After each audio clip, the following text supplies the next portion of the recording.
Hey folks, this is Arcaden with part 3 of my video series looking into how choice and consequence is handled in the narrative video game Dispatch.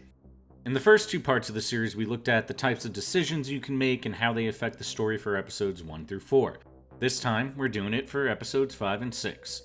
A quick shout out to all the viewers that commented on the last video. I really appreciated you all sharing your thoughts on the old Telltale games, pointing out things I had missed, like how I completely misunderstood that hacking minigame segment.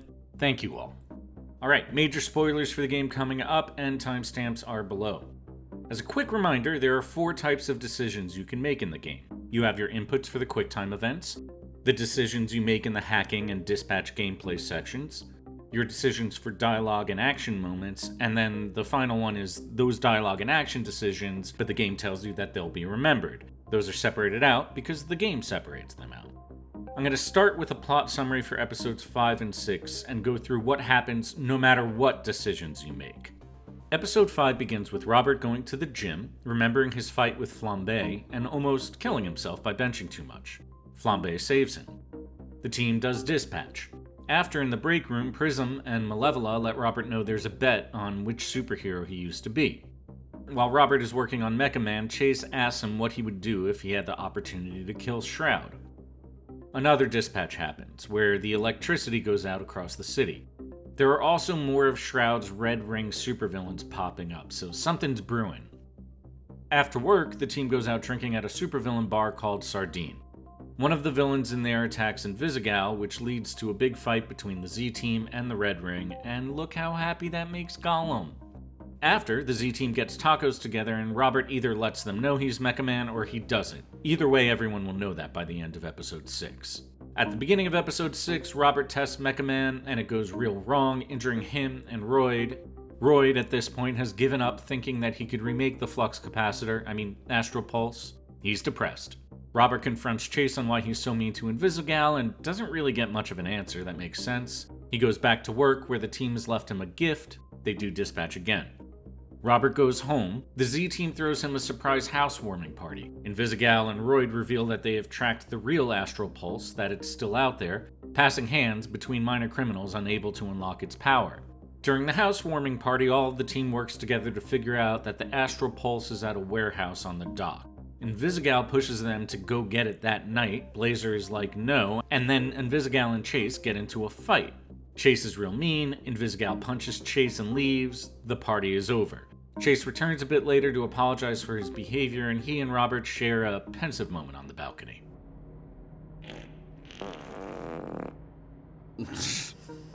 But of course, Invisigal has gone to the warehouse, and Robert has to lead her through it to the Astral Pulse. She gets it, but then is attacked by Shroud, who takes the pulse. Invisigal looks like she's going to die, but then... Keep up. No! Chase uses his superpower to rescue her, despite knowing that it'll likely age him to his death, and then drops to the ground afterwards. That's what always happens no matter what you do, so let's look at what you affect. There were no QuickTime events in episodes 3 and 4, but they come back here for a very entertaining brawl in the Sardine in episode 5. There are 7 total. 4 of those have fail states. Like the first QuickTime events, they don't alter the fundamental course of the fight, they just change the animation between sequences within that fight. 3 of the QuickTime events cannot be failed, but in a cool touch, they work to enhance these brutal match-on actions where, for example, Robert is opening the sauce packet, and that turns into him ripping out the implant from the side of a villain's head. There are 3 like that, and I thought they were pretty cool. Moving on to the gameplay. Another small mechanic has been added to the hacking minigame. You now have to carry electric sparks from one node to another to unlock new paths or use them to destroy antivirus software, which seem to be more aggressive. There are 8 required hacking games in these 2 episodes. The first 3 are in the episode 5 dispatch segment when the city loses electricity. You hack 3 separate grids to get each of those grids back on. You can't fail the first 2. You can fail the third one, but the grid goes on regardless and there don't seem to be any consequences to failing it. The next 5 hacking segments happen in the climax of episode 6 when Robert is helping Vizzy navigate the boat to get the Astral Pulse. If you succeed, you help her by opening a locked door, distracting the flying villain with sound, helping her get over a barrier using a crane. If you fail those, she gets irritated with you. This! Robert, you're taking too long! Hold on, I've almost got it. Almost isn't good enough. Call this. It's taking way too long. We're getting close, Fizzy, I swear. Yeah, well, I'm still way the down here, so not Close enough. And figures out her own way. The final hack in that segment is for the safe that contains the astral pulse. The safe opens whether you succeed or fail this one. Good job, Bob. Wait, what? I didn't even... Well, apparently you did something because it's wide open. Whatever. Job done. Take the win. So that's weird. Maybe they'll give a reason for it later. Maybe it's Shroud related. I don't know. So potentially failing all of these hacks will have some long-term effect on your relationship with Vizzy, and they certainly affect the animation in the short term. But fundamentally, the same things happen no matter what. Dispatch gameplay segments are pretty much the same. There's a tiny new mechanic that pops up where if your combined hero's stats reach a certain point on the grid, they either auto-fail the mission or get a perk like double XP. As before, performance in these sequences affects the stats of the heroes and Robert's dispatcher level, but it seems to have no effect on the story. The dispatch segments are affected by decisions you make in the story, though. Mostly who you choose to fire in episode 3 and hire in episode 4. This changes the hero you have, so the powers you have access to, and there's different dialogue that now happens during those segments. For example, if you have Sonar, you'll hear more about Vanderstank, because, he's a big fan. We're busier because of him. He's a job creator. Jesus, man. Alright, on to the decisions you make and the consequences that happen as a result. I'm going to start this section by walking through the consequences I saw from the big decisions you made in episodes 3 and 4. So, who you fire, who you brought onto the team, and who you go on a date with. Like in the last videos, I didn't do every single variation possible. The point here is to illustrate overall how the game handles choice. So definitely continue to pop in with anything I missed. It's very helpful. Let's start with who you fire. What you'll notice is that at this point, Coupe and Sonar essentially will occupy the same spaces and role going forward. When you walk into your office at the start of episode 5, either Coupe's knife or Sonar's tie is in the background. In the sardine bar scene, if you kept Coupe, you'll get a scene with her expressing gratitude at a dartboard. If you ever need somebody removed... Otherwise, it's Sonar thanking you at a pool table. Thanks.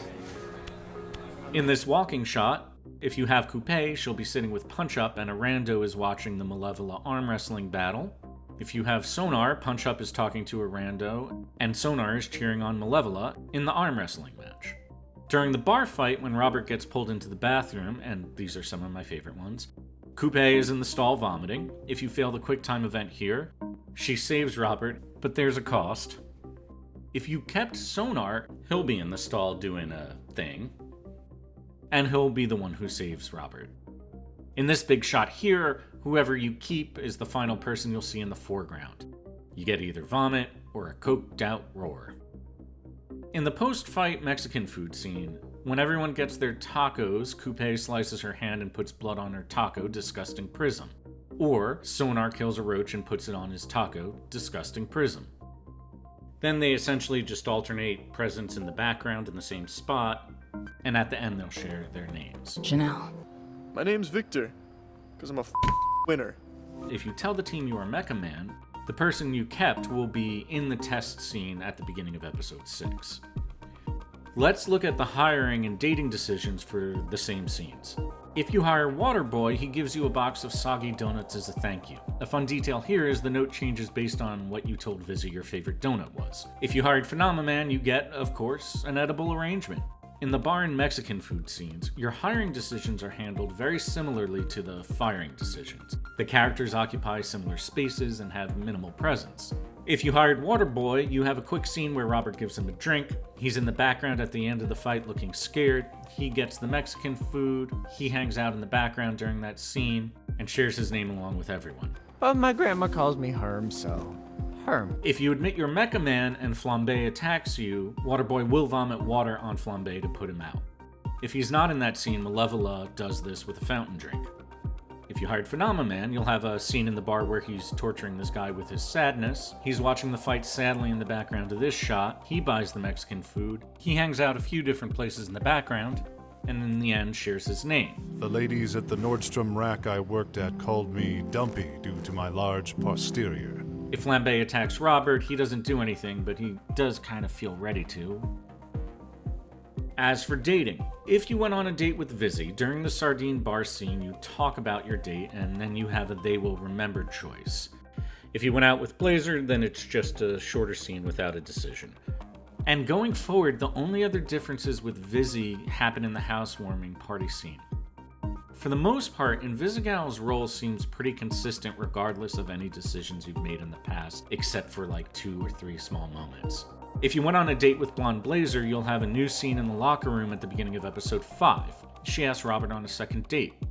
You get a decision here where you have to choose which version of her you want to go on a date with, and for now, this just affects her reactions, which will all seem positive. Later, after the accident in the mech lab, when you return to work, Blonde Blazer will hug you, and everyone will totally notice. However, if you've been dating Vizzy, she'll just be professional.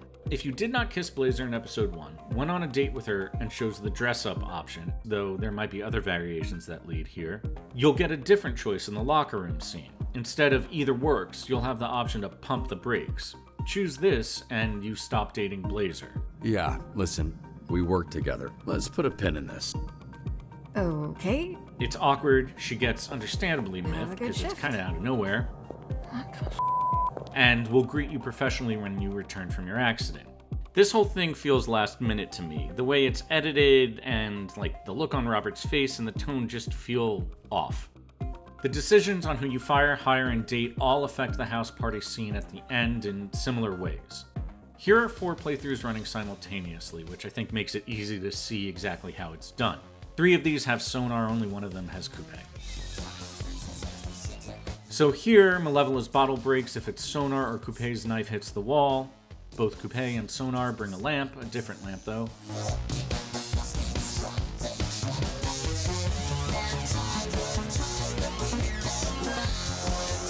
Here it's either sonar or coupe walking to the wall. In the background of this shot, you see either Phenomenon or Waterboy giving a housewarming gift to Robert. Cooper sonar in the background.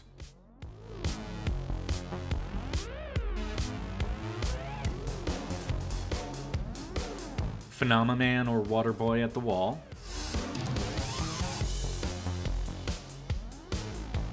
Cooper sonar difference.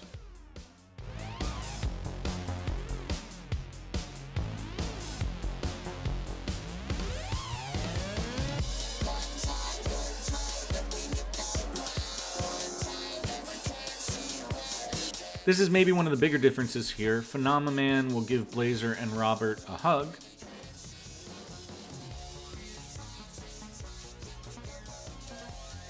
And then in this scene, more background differences and different dancers.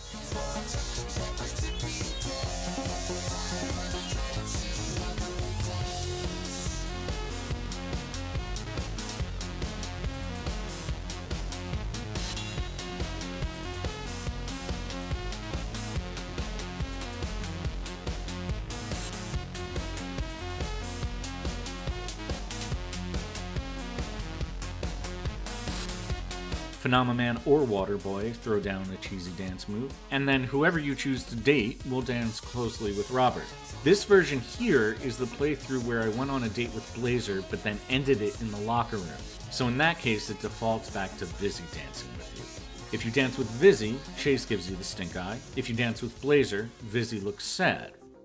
The only other change I saw related to your episode 3 and 4 decisions is at the end when Blazer leaves. If you're actively dating her, she gives you a kiss, and aw, Phenomenon looks super sad about it. Now let's talk about the new decisions you make in these episodes. You have 20 decisions in episodes 5 and 6. 11 of those are decisions that get the they will remember this. The other 9 allow you to change the flavor of the conversation, but always end at the same point. No big changes here. The biggest of the remembered decisions happens at the end of episode 5, where you decide whether or not you tell the team that you were Mecha Man. If you tell them this, Flambe gets angry and attacks you. Gollum will save you, and Flambe flies off angry. The team will support you in the Mecha Man test, but not Flambe, who calls in sick and misses the dispatch. He shows up at the end of the after party, having come to his version of peace of this situation. Yeah, so I might have to do that once a month or so. If you say that you're just Robert, Flambe calls bullshit, but eventually the scene proceeds with everybody saying their name again. It's only Vizzy and Chase at the mech test. Flambe is in the next dispatch. The team finds out that Robert is Mecha Man at the housewarming party when Chase lets it slip. We don't need to be Mecha Man to be a hero. And we don't know how they'll react to it in this version yet. Wait, Robert's Mecha Man? Flambe still shows up late, but he doesn't know the Mecha Man information. The other they'll remember decisions I think are worth pointing out revolve around the dating. We talked a bit about these. In the locker room scene, I got 4 different options. We went through the pumping the brakes option. Here are the other 3. Hey, like you said, they're both you, and you know what? You are who I like. So, I'll be happy either way. Okay. I'll let you know when I come up with something. Well, we did have a not real date with Mandy. Maybe one with blonde blazer to compare against? Okay. I'll let you know when I come up with something. Can't wait. If I'm pressed, I think I'd prefer the girl from the other night. So yeah, Team Mandy for me. Okay. I'll let you know when I come up with something. Can't wait. Outside of those dialogue changes, nothing happens with this yet, but likely in the next episodes. Bro, you're so lucky. I know. It's the same with Vizzy at the bar. You have 3 options. This doesn't have to be a thing. We can just be friends. Nah, because I don't like people I'm friends with, Robert. It really complicates things. Sometimes I don't want to know what someone had for lunch once. Wow, did you just casually offer me casual sex? Catch on quick. I'll grab us a table. That wasn't a date, that was hanging out. It could have been a hangout, but then you showed up by surprise and bought my favorite snacks. So now, if you play your cards right, maybe you can snack on something else. Hey, just to clarify, are you talking about private parts? Catch on quick. Yeah, that was fun. I hadn't been to the movies in a while. I had a good time. You had a good time eating popcorn too loud while I sat silently next to you? The silence was the best part. You might like me loud sometime. Was that about sex? To me, all of those feel pretty similar in terms of both Robert and Vizzy's reactions. In general, the they'll remember notifications feel odd to me. You even get one for Chase at this moment, and he's not going to be remembering that for very long. In the past 2 episodes and in the comments, we've talked about different ways that this system could be working in the background, but the truth is, I don't know. Hopefully at the end of episode 8, we'll have some understanding of how they matter, and it'll feel good.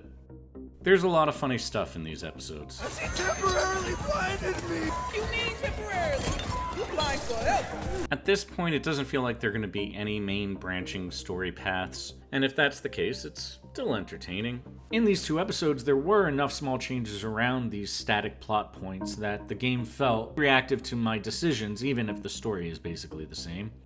In the comments of part 2 of this series, a few people mentioned how in Telltale games, if you made a big decision about a secondary character, say who to save from zombies, either of those characters in that choice would become relatively minor and background going forward. That's definitely the approach for the hiring and firing decisions here. You feel the differences, no doubt, but they isolate those decisions so that they don't have to make too many different scenes. The game continues to keep me entertained, make me laugh, and you know what? I've grown to like these people now. A lot. I like Flambe.